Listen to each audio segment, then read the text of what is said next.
जय जोहार। हमर छत्तीसगढ़ की शुरुआत करेंगे डबल मर्डर के मामले से। रायपुर में डबल मर्डर केस में पुलिस ने जांच तेज कर दी है। 11 आरोपी इस मामले में हिरासत में लिए गए। बदमाशों ने 2 युवकों की चाकू से गोदकर हत्या कर दी थी। शराब की दुकान में विवाद हुआ था। हत्याकांड के बाद आरोपी फरार हो गए। 11 संदेही हिरासत में लिए गए हैं। विधानसभा थाना क्षेत्र में यह पूरी वारदात हुई है। कुछ घंटों के अंतराल में 2 के मर्डर का यह मामला है।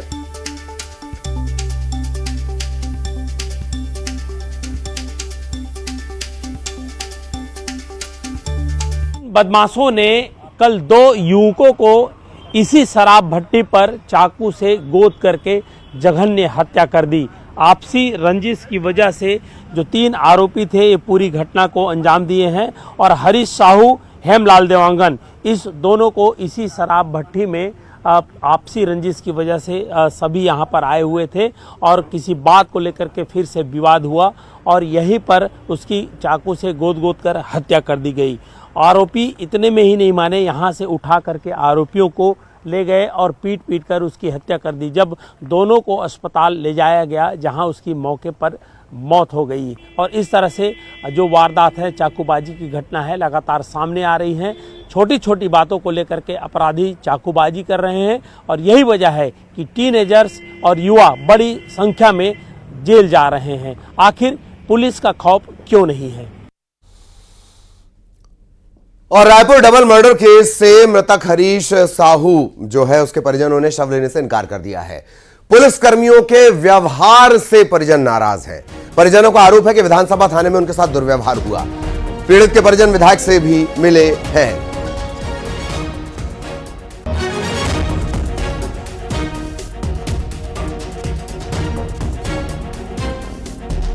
रायपुर से सहयोगी युगल इस वक्त हमारे साथ जुड़े हुए हैं। युगल के पास आपको लिए चलेंगे।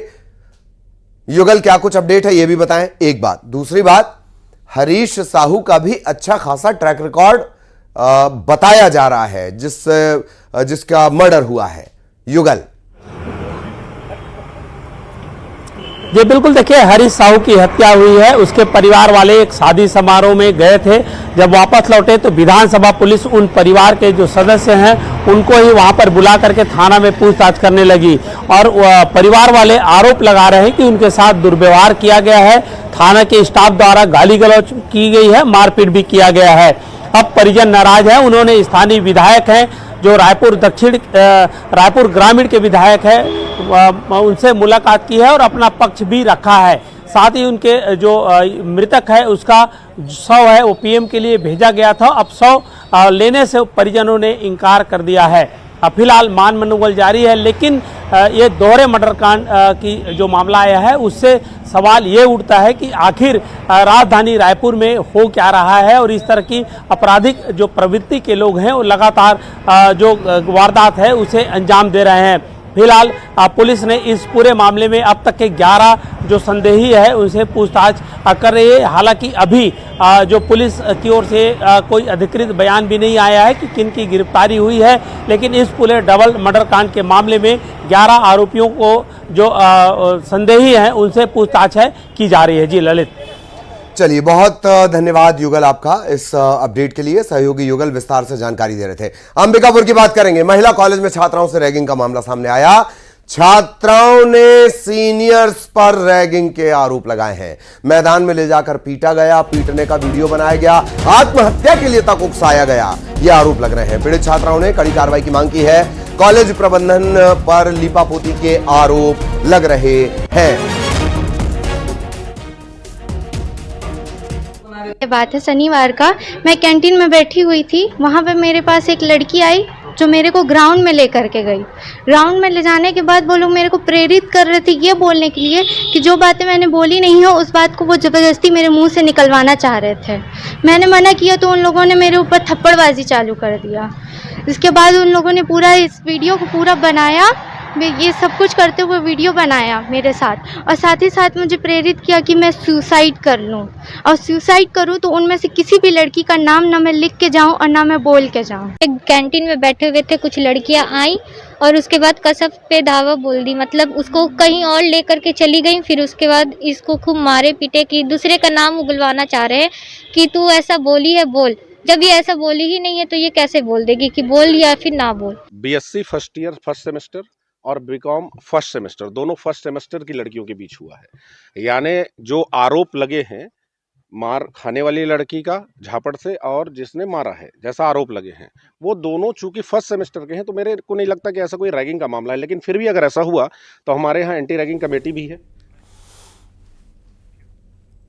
और नेता प्रतिपक्ष चरणदास महंत ने सरकार पर सीजीपीएससी के पूर्व चेयरमैन टामन सिंह सोनवानी को टारगेट करने का आरोप लगाया है। चरणदास महंत ने कहा कि जानबूझकर फंसाया जा रहा है।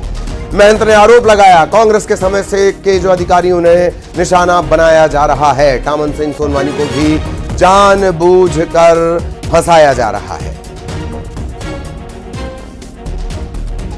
सोनवानी जी जो कांग्रेस के जमाने के पीएससी के चेयरमैन थे, आप उसको टारगेट बना के कि कांग्रेस का अधिकारी होने के नाते कांग्रेस में बहुत बड़े इसने भ्रष्टाचार किया है, गलत लोगों का सिलेक्शन किया है, आप जानबूझ करके फंसाने की कोशिश।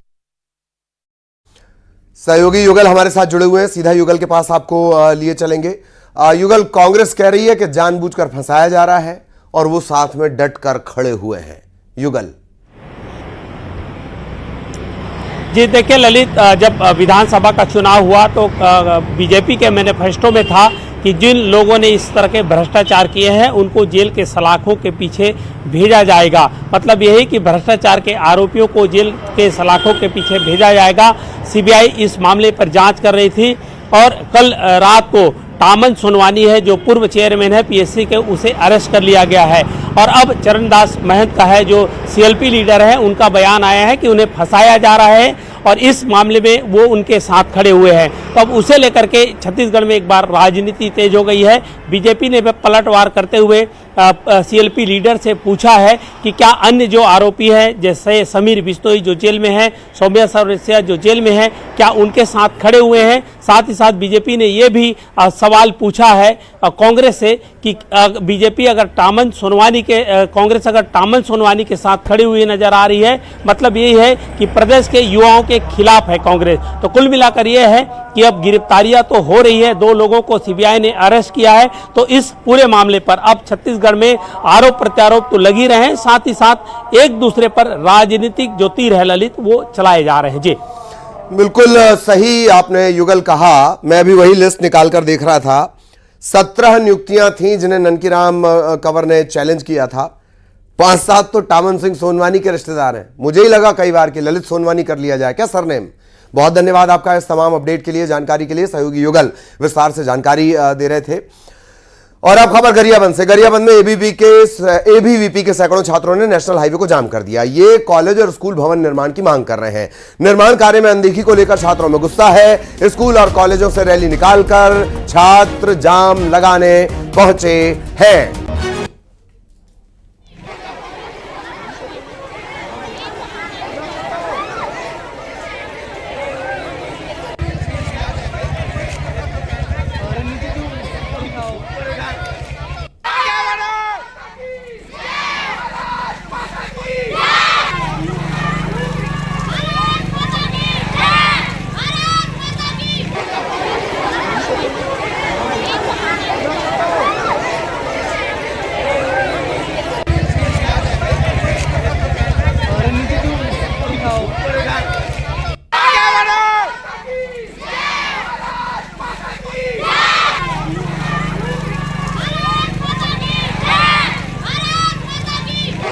प्रदर्शन किया जा रहा है।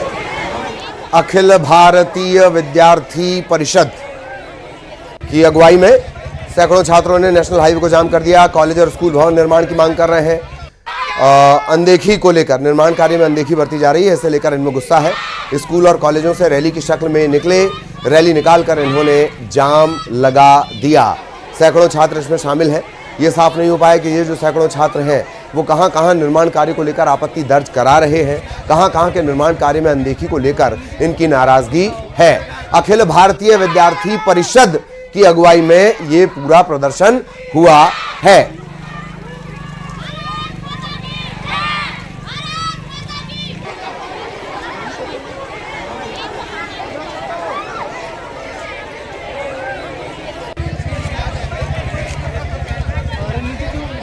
तो शेख इमरान हमारे साथ जुड़ रहे हैं और उसके बाद हम उनसे जानेंगे कि दरअसल किस निर्माण को लेकर ये इतना हंगामा हुआ है। शेख इमरान हमारे साथ जुड़े हुए हैं। शेख इमरान, किस ये सैकड़ों छात्र हैं, अलग अलग स्कूल के हैं, अलग अलग कॉलेज के हैं, कहाँ इनको निर्माण कार्य की कमी लग रही है या कहाँ अनदेखी हो रही है?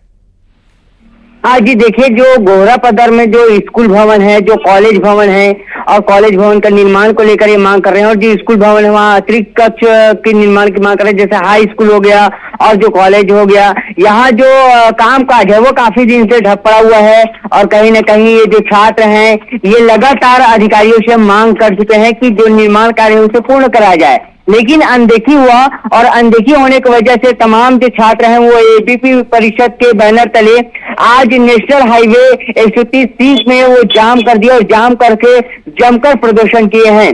तमाम छात्रों की ये मांग है कि जो निर्माण कार्य है उसे वो जल्द से जल्द पूरा कराएं, नहीं तो इसी तरह प्रदर्शन किया जाएगा। निर्माण कार्य की बात करें तो जो स्कूल भवन है वहाँ भी अधूरे काम हुए हैं, जो अतिरिक्त कक्ष है, बच्चे जो है वहाँ पढ़ाई करते हैं तो उन्हें रूम नहीं मिलता है, ऐसी तमाम तरह की समस्याएं हैं। इन समस्याओं को देखते हुए तमाम छात्रों ने पहले भी प्रशासन को अवगत कराते हुए इन तमाम कामों को पूर्ण कराने की मांग किए थे, नहीं सुना गया, सुध नहीं लिया गया। नतीजा यह है कि आज नेशनल हाईवे पे तमाम जो छात्र हैं वो चक्का जाम कर दिया। हालांकि पुलिस प्रशासन वहां पर पहुंचकर किसी तरह छात्रों को मनाने की कोशिश कर रहे हैं, लेकिन छात्रों का यही कहना है कि अगर मांग करते करते थक चुके हैं और ये इस पर कोई सही ठोस जवाब प्रशासन की ओर से नहीं आता है तो वो चक्का जाम करके ही रखेंगे, आगे उग्र प्रदर्शन करेंगे। देखना होगा कि प्रशासन इन्हें मनाने में कितने साबित होते हैं। गोहरा पदर का ये पूरा मामला है। धन्यवाद शेख इमरान इस अपडेट के लिए। और जशपुर में पति ने पीट पीट कर पत्नी और सास का मर्डर कर दिया। शराब के नशे में डंडे से पीट पीट कर यह हत्या की गई है, मौत के घाट उतार दिया गया। वारदात के बाद से आरोपी पति फरार है। कानून के लंबे हाथों के पास अब तक आरोपी का कोई सुराग है नहीं। कोतवा चौकी खजरी ढाब गांव में यह पूरी वारदात हुई है।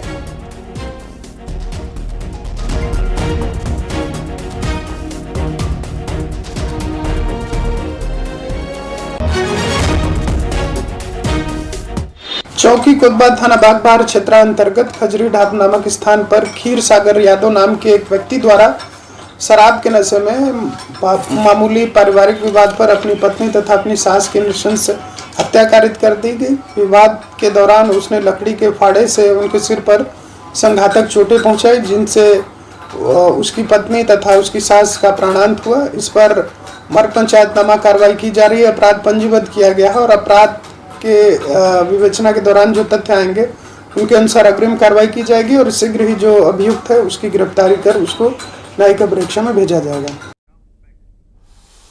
बिलासपुर में किसान की हत्या से सनसनी फैल गई। तार से गला घोंटकर इस किसान की हत्या की गई है।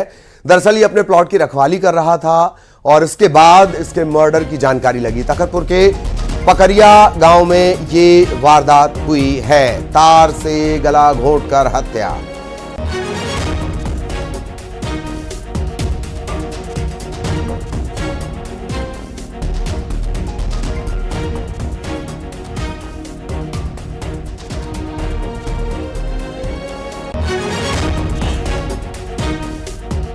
बिलासपुर में किसान की हत्या से सनसनी। तार से गला घोंटकर यह हत्या की गई है।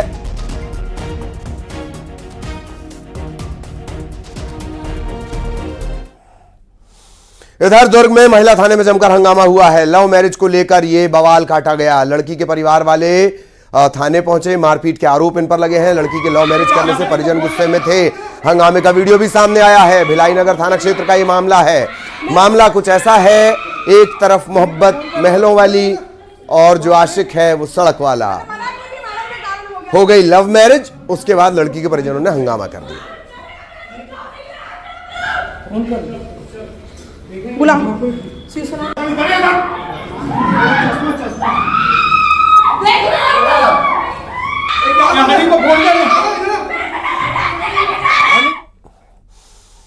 इधर रायपुर में तेज रफ्तार कार बिजली के खंभे से जा टकराई। बताया जा रहा है कि एक नाबालिग इस कार को चला रहा था, लेकिन असल पेंच ये नहीं है।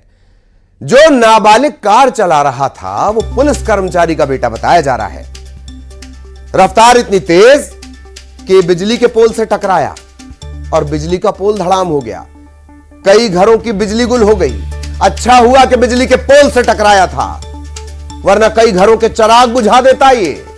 इस हादसे का सीसीटीवी फुटेज आपके सामने। और अंबिकापुर में मिनी ट्रक ने बाइक को टक्कर मार दी। इसमें बाइक सवार युवक की मौत हो गई, दूसरा गंभीर रूप से घायल हो गया। दोनों शादी समारोह के लिए निकले थे और उसी दौरान हादसे का शिकार हो गए। एक युवक घायल है, प्राइवेट अस्पताल में भर्ती करवा दिया गया है। कोतवाली थाना इलाके के प्रतापपुर चौक के पास ये दुर्घटना हुई।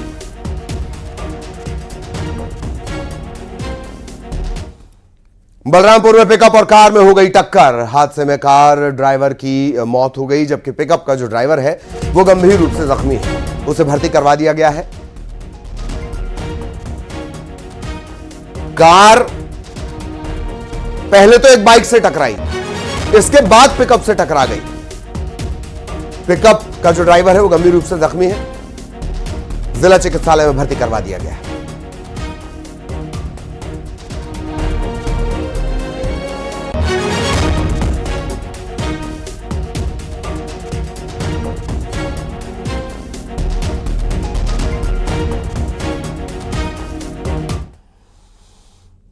अंबिकापुर में खेत में आग लग गई और कई क्विंटल में जो धान की फसल थी वो जलकर खाक हो गई।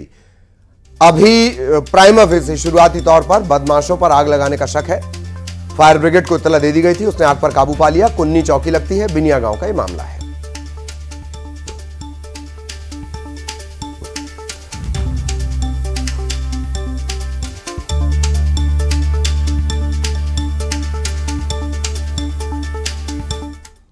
अगली खबर भी अंबिकापुर से, जहां पैरोल पर छूटा कैदी फरार हो गया। सिराज इसका नाम है। एनडीपीएस एक्ट के तहत यह सजा काट रहा था। 10 दिन की पैरोल मिली। इसके बाद ये मोमिनपुरा गया अपने घर और पैरोल पर छूटते ही फरार हो गया।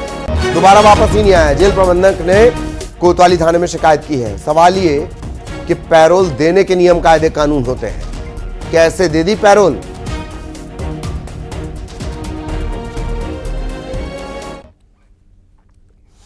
और सीएम विष्णुदेव साय आज दंतेवाड़ा के दौरे पर हैं। सीएम साय दंतेवाड़ा पहुंचे तो कार्यकर्ताओं ने भव्य स्वागत किया। सीएम साय ने दंतेवाड़ा में मां दंतेश्वरी के दर्शन किए। दंतेश्वरी मंदिर प्रांगण में होने वाले कार्यक्रम में भी वो शामिल हुए।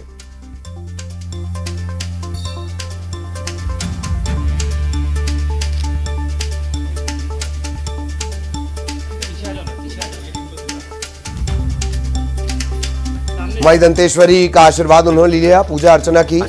दंतेवाड़ा के दौरे पर रहे और विधि विधान से पूजा अर्चना उन्होंने की है। कार्यकर्ताओं ने उनका स्वागत भी किया।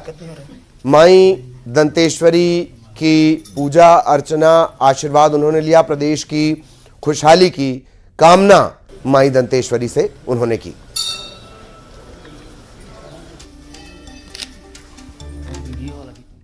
दंतेवाड़ा से पहले मुख्यमंत्री विष्णुदेव साय जगदलपुर में सेड़वा में सीआरपीएफ के कैंप में पहुंचे। 241 बस्तरिया बटालियन के हेडक्वार्टर पहुंचकर उन्होंने जवानों के साथ कुछ वक्त बिताया।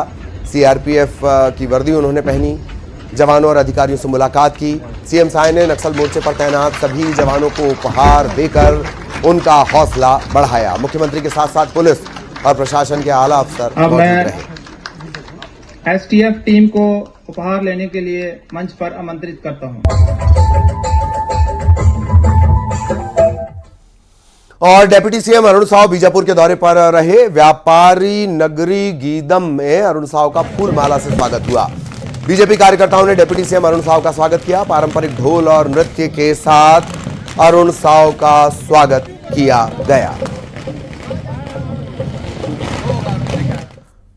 रायपुर दक्षिण उपचुनाव में कांग्रेस ने जीत का दावा किया है। कोरिया में नेता प्रतिपक्ष चरणदास महंत ने कहा कि सबने एकजुटता दिखाई है, बहुत अच्छे से चुनाव लड़ा है, फिर भी नहीं जीते तो यह हमारा दुर्भाग्य होगा। उन्होंने कहा कि हमारा पुराना इतिहास है, एकजुट होकर लड़ते हैं तो जीतते हैं। बहुत मार्के की बात कही उन्होंने। हमारा पुराना इतिहास है, एकजुट होकर लड़ते हैं तो जीतते हैं।